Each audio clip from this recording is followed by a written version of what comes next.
hanesyddol ydy Tafwyl ddechreuodd yn 2006 i ddathlu iaith, diwylliant a celfyddydd Cymraeg. Erbyn hyn mae wedi tyfu yn wyl dros penwythnos yn 2019, dechreuodd ar nos Wener a mynd hyd at dydd Sul. A croesawyd dros 37,000 o bobl i fewn i'r wyl i brofi'r iaith Gymraeg mewn awyrgylch hollol wahanol efallai i rei sydd wedi gweld yr iaith Gymraeg o blaen. Oedd wyl hollol arloesol, lliwgar, yn dathlu'r gorau sydd gen ni gynnig o iaith, diwylliant a celfyddydd.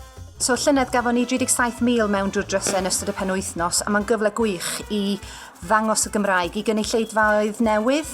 I'r bobl sy'n meddwl allan bod yr iaith ddim iddyn nhw, mae'n dangos yr iaith yn fodern, yn lliwgar, yn arloesol, ac yn dangos yr iaith Gymraeg drwy gerddoriaeth, llên, chwaraeon, hwyl, ac mae'n gyfle i'r teulu gyd gael dod am y penwythnos i gymdeithasu drwy gyfrwng y Gymraeg a clywed yr iaith yn fyw ac yn fwrlwm i gyd yng nghanol Caerdydd.